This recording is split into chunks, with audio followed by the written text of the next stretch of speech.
My name is Michelle Carter, and this is how the ugliest day of my life turned into the cleanest one I've ever scored. Imagine walking in on your fiancé twisted up with your little sister, 3 months before your spring wedding. Now imagine getting their wedding invitation, hand-delivered, with a note. Come see what real love looks like. Most people would ghost or show up in tears. I did neither.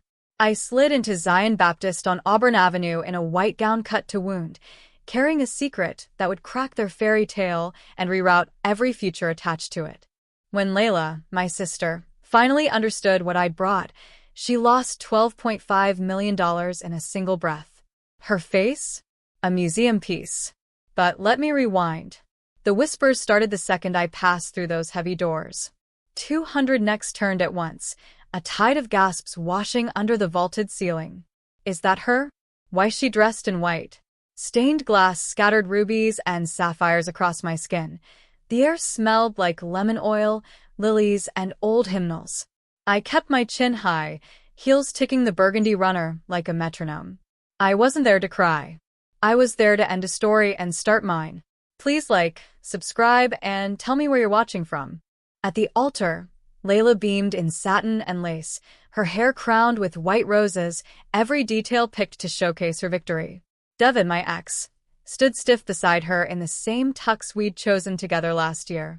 His face drained when he saw me. Pastor Ellis's eyes darted between us, as if asking God for instructions. The wedding coordinator nearly tripped rushing down the aisle. Miss Carter, you weren't. My invitation says 2 o'clock. I lifted the pearl card. I'm right on time. I slid into a pew 3 rows from the back, crossing my legs slowly, deliberate as a blade. Mama whipped her head around from the front row, blinking like she'd seen a ghost. Daddy's jaw tightened so hard I could see it from where I sat. But it was Layla's panic that nourished me, her knuckles dug into Devin's sleeve, lips moving fast even through her frozen smile. The organ swelled, desperate to smooth the chaos.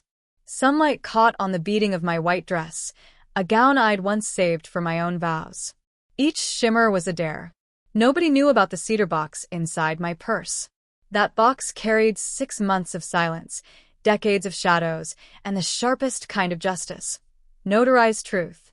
2 weeks earlier, I'd been sorting bills and coupons in my South Atlanta apartment when I spotted Layla's handwriting. My stomach tightened before I even opened it.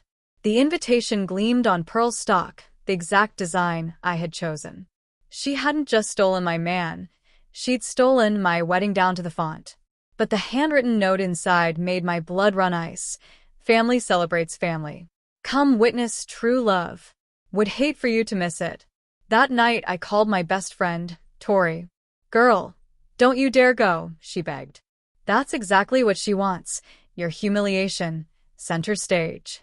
Tori didn't know about my meeting with Harold Green, Grandma Ruth's attorney. Didn't know about the sealed documents waiting like caged lightning. I'm going, I said. And I'll bring the thunder. Those 2 weeks, I prepared like an architect drawing blueprints. This wasn't revenge. Revenge is messy, hot, loud. What I wanted was clean, justice, cold as ice water, stamped in black ink. I even called Devin. He answered, his tone cracked with guilt. Michelle, I can expel. Save it. I cut him off. Just checking you're happy with your choice. My what? $12.5 million. Happy. I hung up before he could breathe. Being born a Carter should've meant legacy. In our house, it meant auditions. I was the rough draft. Layla was the glossy final copy. At 16, she got a pearl-white coupe with a bow you could see from space. I got a speech about grit and a MARTA pass. Men don't like women too serious. Mama sighed once, flipping through my sketches. I was the straight-A girl with an architecture scholarship to Howard. Layla barely scraped through state school with a communications degree, and yet her graduation party had the champagne fountain. Why can't you be more like your sister? Relatives asked while Layla dazzled them with cheekbones and charm. She took everything. My prom date, my varsity tennis spot, my coveted internship at Preston Design until she convinced them she'd be better at client relations. Grandma Ruth, though, she saw through it all. One summer she clasped my hand, whispering, You got substance, Michelle. Substance don't glitter, but it outlasts every sparkle. I thought she meant my career. Sitting in Zion that day, I realized she meant my backbone. Layla never built anything. She stole. And like all thieves, she never checked the fine print. She never saw the teeth hidden in the shine. Layla's betrayals were as constant as her perfume. In high school, I dated Jamal for 6 months. Homecoming night, I found them fogging up his Impala. He kissed me first, she cried to Mama and Daddy. He got banned from our house. I got called dramatic. Later, the Peyton Scholarship. I poured 3 years into volunteering, a perfect GPA, nights building ramps with Habitat. My portfolio disappeared before my interview, later found, ruined by water.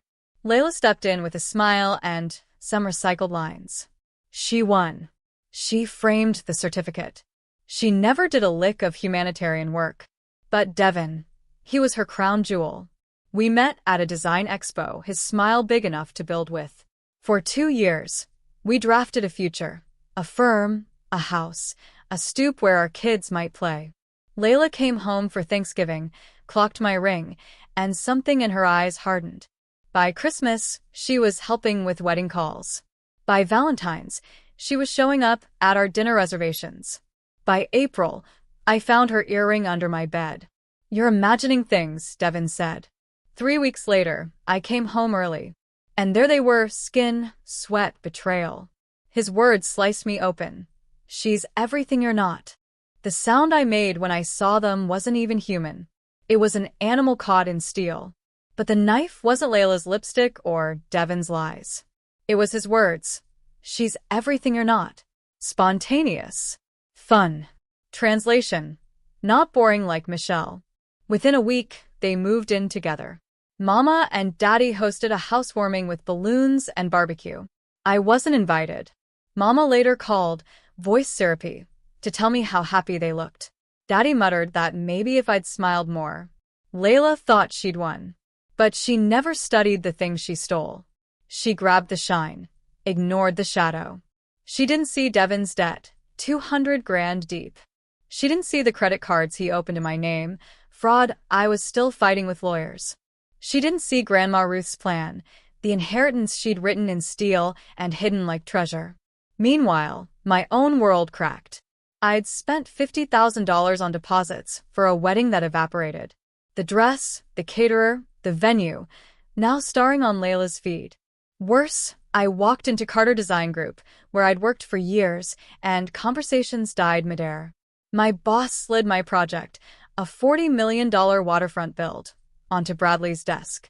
We need someone without distractions, he said. My career, my name, my future. All shredded.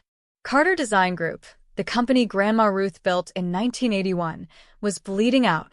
Daddy's reckless deals, contracts falling through. The firm was weeks from collapse. But Mama was focused on Layla's wedding. We need this to be perfect, she said. The Porters will be there. They could save us. The Porters, Devin's parents, still thought their son was a prince, not a drowning man with casino slips in his pocket. Then Daddy called. Michelle, come to the wedding. For the business.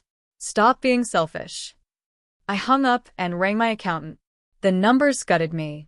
If the firm folded, so did my inheritance, my portfolio, my future. That's when I turned fully toward Harold Green. Your grandmother was deliberate, Harold explained, laying out deeds and patents. Carter Design is worth $12.5 million, hidden across trusts, properties, software contracts. And she wrote conditions ironclad. The heir must be Carter blood, unmarried, or married to someone debt-free and board-approved. No fraud. No infidelity, with engaged partners. Character, defined in legal ink. Grandma had known Devin's type. She'd known Layla's pattern. She'd built a fortress no cheat could climb. I left Harold's office with my pulse steady. This wasn't revenge anymore. This was destiny written in a grandmother's hand. Grandma never believed in luck. She believed in boards, bylaws, and blueprints. The people she left in charge weren't Daddy's friends. They were builders, Ms. Okafor from housing, Mr. Patel from real estate, Ms. Chun from city contracts, Mr. Yamamoto from tech, and Mrs. Lang, Grandma's best friend. They'd been silent guardians for decades. What if no one qualifies? I asked. Then the estate reverts to the National Women in Architecture Fund, Harold replied. So if Layla married Devon, $200K debt, fraud in my name, infidelity etched in photos, she'd be disqualified. Permanently. If I'd married Devon, I'd have lost everything too. Grandma's chessboard stretched across generations. Meanwhile, Layla's Instagram turned torture chamber. Cake tasting. She posted from the same bakery I'd booked. Found the dress. At the same boutique I'd visited. Planning our Italy honeymoon. The itinerary I'd mapped myself. Every post ablaze. Friends typed hearts and hashtags. Mine evaporated. At work, I was ghosted. At yoga, my teacher said I brought dense energy. The pity was worse. People with tilted heads asking, "How are you holding up?" like I was a wounded bird. But I wasn't broken. I was calculating. Grandma had given me the rule book. Now it was time to play. 3 days before the wedding, Layla called. Her ringtone, Material Girl, rang shrill in my kitchen. You're not really coming, right? Her tone was honey over arsenic. Wouldn't miss it, I said smoothly. Don't embarrass yourself. I'm not the one about to do that. Then she hissed, just don't wear white. I wouldn't dream of it. I lied. Minutes later, Devon texted. Can we talk? Then I'm sorry. Then, it's about the money. Money? He didn't know about Grandma's will. So, what money? I screenshotted everything. The next morning, Mama showed up unannounced, in a cream Chanel knockoff, posture sharp. Please stay home Saturday, she said, voice tight. She pulled out a checkbook. How much will it take? I stared at her, my mother trying to buy my absence like I was some street hustler. Keep your cash, I said. You'll need it. For what? Ask Daddy about the Patterson contract. Ask him about the loans against assets he doesn't own. Her face drained to ash. After she left, I called Harold. Everything ready? Documents authenticated. Board on standby. The timing is yours. I hung up, eyes on the cedar box. It was almost time to draw blood. Friday night, less than 24 hours before the ceremony, they came in force, Mama, Daddy, and Aunt Bernice. My living room turned courtroom. This has gone far enough, Daddy began, sinking into my couch like he owned it. You will not ruin your sister's wedding. I'm attending an event I was invited to, I said coolly. Michelle, the whole community will be there. Aunt Bernice clutched her pearls. The Porters, the Washingtons, the Bennetts, what will people think?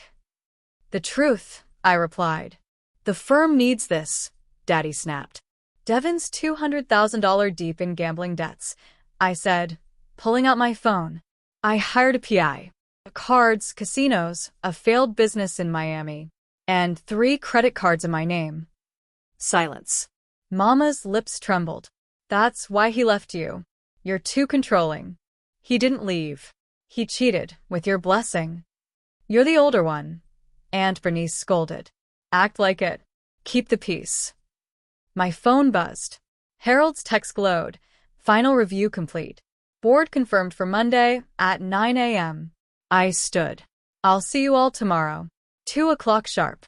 Daddy rose too, trying to loom. If you show up. You already cut me off when you handed Layla my vendors and my venue, I said, opening the door. They left. Mama spat one last line. Grandma would be ashamed. I smiled. We'll see. Grandma Ruth had died 6 months earlier on a gray January Tuesday. I was the only one by her side, holding her paper-thin hand as she whispered, Patience, baby. The quiet ones change the world. At her funeral, Layla sobbed so loud folks thought she was the widow, though she hadn't visited once during Grandma's 3-month cancer battle. She tried to give a eulogy but collapsed in tears after 2 sentences. People comforted her. Poor Layla. Sensitive Layla. I gave no speech. I sat in the back, dry-eyed, remembering the woman who built Carter Design from one desk in 1981, when women weren't even supposed to run firms. 2 weeks later, Harold called. Your grandmother left specific instructions. The full will is sealed for 6 months. Why? I asked. She said you'd understand when the time was right. I hadn't then. But as spring turned to summer and my life unraveled, betrayal, humiliation, career losses, the pattern began to form.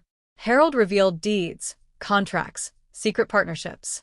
Grandma had been buying back shares for decades, creating a trust shielded from Daddy's grasp. Her board, handpicked, was waiting. And the clause about moral character, fraud, debt, infidelity, wasn't an accident. She knew. She had always known. By the night before the wedding, I held the cedar box on my lap like scripture. 6 months had passed exactly. Grandma's patience became my weapon. Harold's words echoed. She knew Devin wasn't worthy. She knew your sister's patterns. She wanted to protect the company and you. The Carter fortune wasn't just some family firm. It was a hidden empire. Patents, properties, software licenses, government contracts. Worth over $12.5 million. Grandma had tucked it all into trusts. And the will's conditions were ironclad. The heir must be Carter blood, financially sound, no debt above $50,000, no fraud, no infidelity with engaged people. Marital partners required board approval. Grandma really thought of everything. I whispered to the empty room. If Layla married Devin, she lost it all. Permanently. And if she contested, the documents would crush her in court. I brushed my fingers over the sealed will. Tomorrow, at the right moment, I would open it in front of God, family, and 200 witnesses. For the first time in months, I felt peace. I pulled out the dress I'd saved for myself. White, sharp, devastating. Hung it on the door. Tomorrow, patience would turn into power. Tomorrow, justice would have my face. The reception started before the vows, Layla's idea of sophistication. Guests laughed in the garden under string lights and champagne.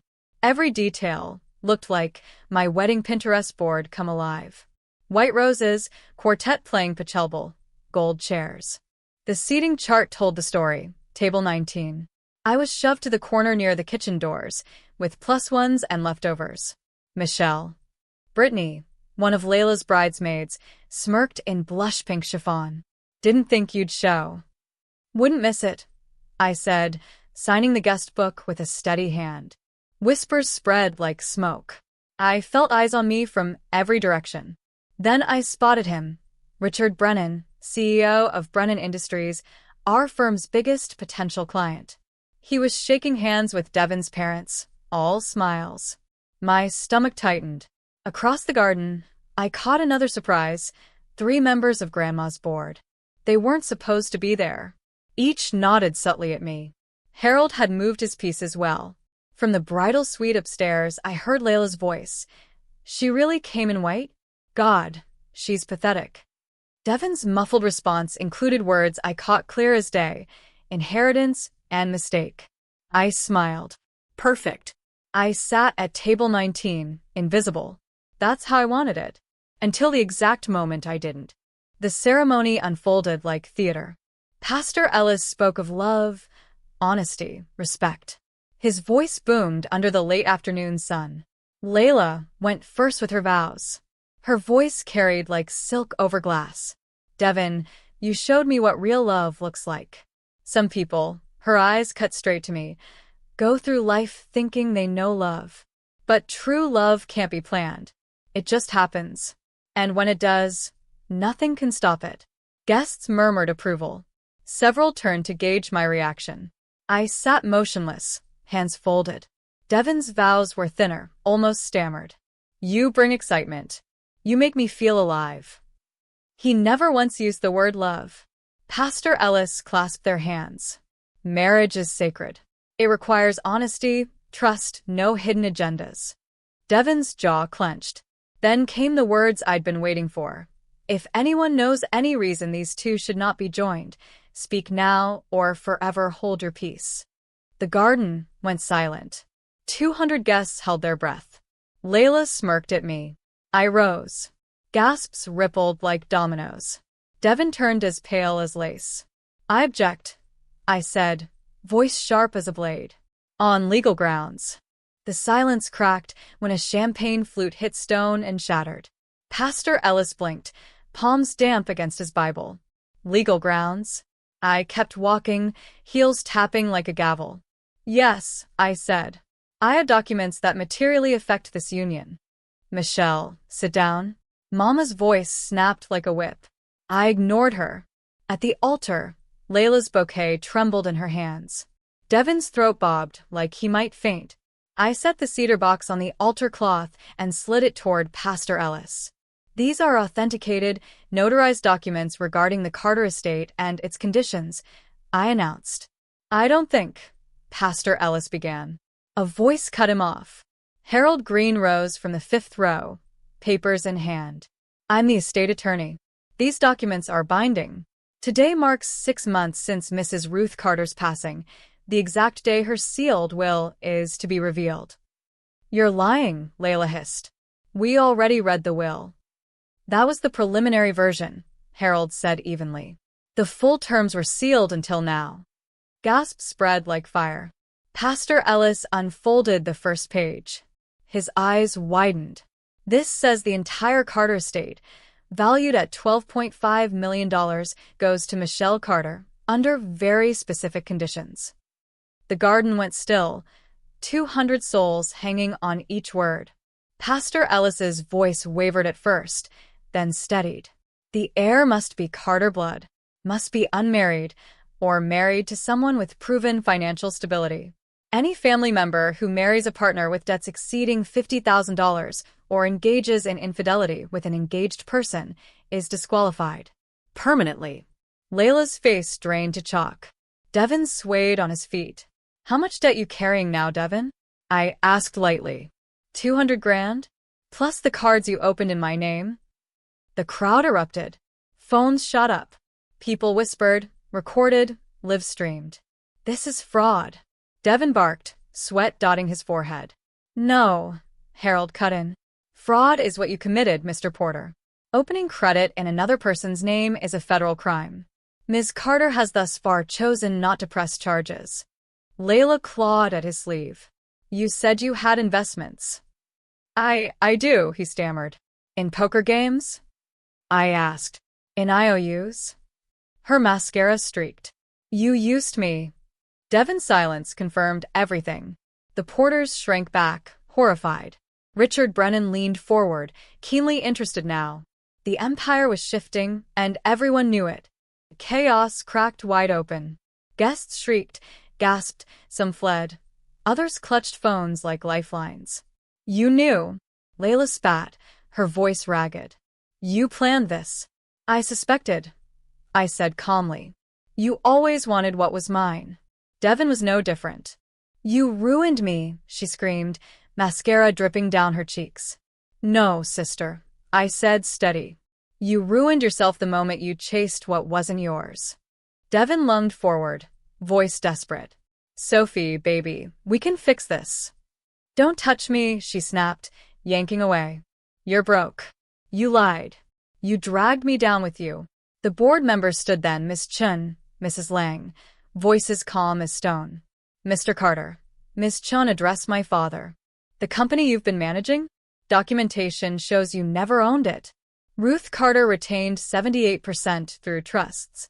Your position is terminated. Effective immediately. Daddy's face turned purple. This is outrageous. It's fraud, Mrs. Lang said flatly.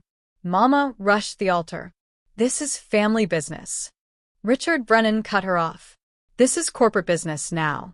Carter Design is worth more than we thought. Under Michelle's leadership, we'd like to discuss partnership. Layla dropped her bouquet. The fairy tale shattered. The wedding was officially over. The unraveling was cinematic. Layla collapsed against the altar, wailing. Devin tried to flee, but officers, already briefed by Harold, stepped forward. Mr. Porter, we need to ask about fraudulent credit cards. This is entrapment. Devin shouted. You set yourself up, one officer said coolly. Daddy was cornered by board members scrolling through financial records. Explain these withdrawals, Mr. Yamamoto pressed. Personal mortgage payments? Vacations. That's embezzlement, Miss Chen concluded. Mama turned to me, eyes wild. How could you do this to us? I didn't do anything, I said softly. I just stopped letting you do it to me. Layla staggered forward, mascara and fury smeared into one. I'll contest this. I'll sue. With what money? I asked. You quit your job for a wedding. Devon's in debt. Mama and Daddy are under investigation. And you signed a prenup. Her knees buckled. Harold cleared his throat. Board meeting Monday, 9 a.m. Ms. Carter. We'll need you to formally accept your position as CEO. I turned to the stunned crowd. Reception still paid for. My deposit, actually. Please enjoy the food. Then I walked back down the aisle in white, the empire behind me crumbling, my grandmother's legacy rising in my hands. Justice. Finally mine. Thank you for watching. Please like, drop a comment, and subscribe for more stories like this.